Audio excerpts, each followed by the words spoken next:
Assalamualaikum warahmatullahi wabarakatuh. Hi everyone, my name is Azra Seza Sumatupang. Today we are going to learn about phrase in syntax, especially noun phrase, prepositional phrase, adjective phrase, and adverb phrase.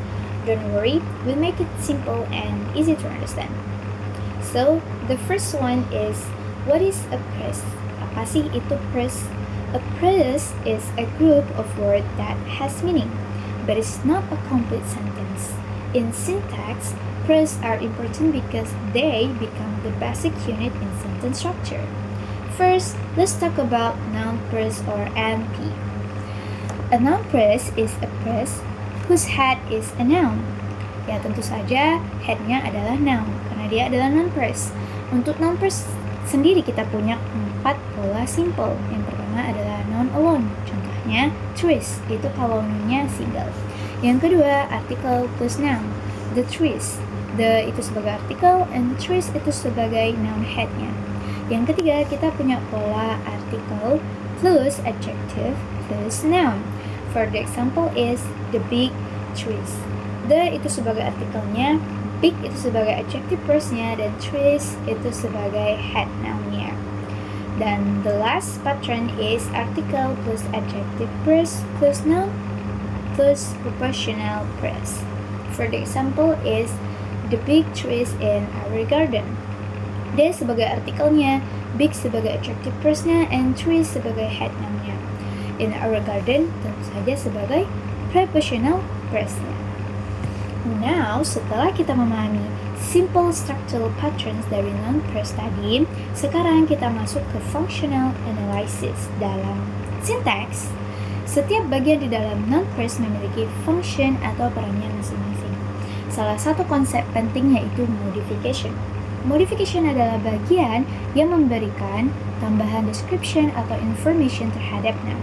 Modification dibagi menjadi dua, yaitu pre-modification and post-modification.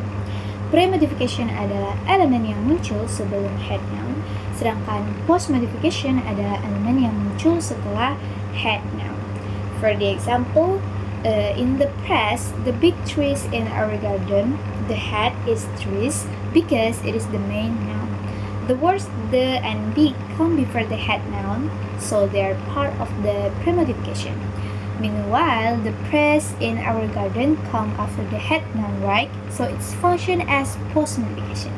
Jadi secara struktural kita melihat susunan katanya, sedangkan secara fungsional kita melihat function dari setiap bagian di dalam noun phrase. Nah, ternyata pre-modification ini berfungsi sebagai determiner. Nah, jenis-jenis determiner itu ada banyak sekali. Yang pertama, definite and indefinite article like the and a.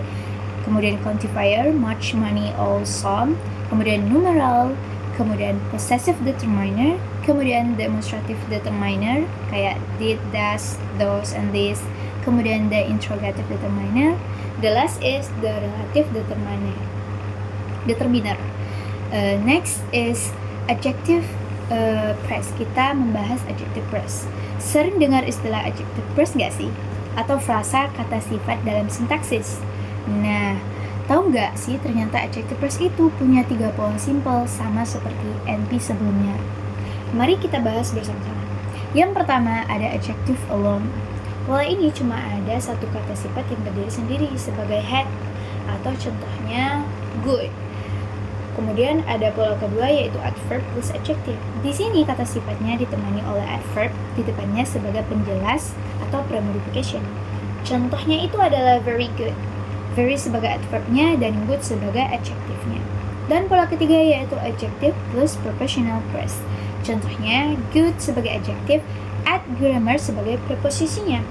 Nah, kalau sebelumnya setelah head itu pasti post modification, kalau ini adjective phrase kali ini setelah kata sifat ada tambahan frasa sebagai pelengkap atau kita sebut dengan adjectival complement. Jadi bukan post modification tapi complement, adjective complement. Nah, kalian pasti penasaran apa sih adjective complement itu? Secara sederhana, adjective complement itu adalah kata atau frasa yang terletak setelah kata sifat untuk melengkapi maknanya. Kenapa harus ada pelengkap? Karena kalau kita cuma bilang good, bagus, atau pintar, maknanya itu masih menggantung. Orang bakal nanya, siapa sih yang pintar? Pintar dalam hal apa sih? Jadi makanya kita tambahkan frasa kata depan at grammar sebagai komplement atau pelengkapnya supaya maknanya menjadi jelas dan utuh. Jadi good at grammar, like that. Next, kita masuk ke adverb phrase atau frasa kata keterangan. Pola struktural yang paling umum atau adverb phrase cuma ada dua. Yang pertama ada adverb alone. Pola ini cuma terdiri dari satu kata keterangan saja yang berdiri sendiri sebagai head atau intinya strongly. Pola kedua ada adverb plus adverb. Di sini kata intinya ditemani oleh kata keterangan lain dan di depannya sebagai penjelas atau premodification. Contohnya yaitu very strongly. Setelah membahas frasa kata keterangan, next kita bedah yang namanya prepositional phrase atau frasa kata depan. Nah, frasa yang satu ini punya satu aturan mutlak di sintaksis. Kata depan itu nggak boleh jomblo. Maksudnya gimana sih? Yuk kita lihat polanya. Sebuah prepositional phrase adalah satu kesatuan unit yang rumusnya wajib terdiri dari preposition plus noun. Phrase. Ingat ya, kata depan seperti in, on, at itu tidak pernah bisa membentuk frasanya sendirian. Dia selalu butuh ditemani oleh noun phrase di belakangnya yang berfungsi sebagai prepositional complement alias pelengkap kata depan. Contohnya seperti example sebelumnya yaitu in our garden, on the dining room table, atau at work. Nah, itu dia pembahasan tentang prepositional phrase. Nah, mungkin ini dia pembahasan lengkap kita tentang berbagai macam-macam frasa di mata kuliah sintaksis, mulai dari noun phrase, adjective phrase, and adverb phrase sampai ke prepositional phrase dan berbagai konsep diagram pohon lainnya. Thank you yang sudah menyimak seri materi sintaksis ini sampai habis. See you on the next syntax discussion and goodbye. Assalamualaikum warahmatullahi wabarakatuh.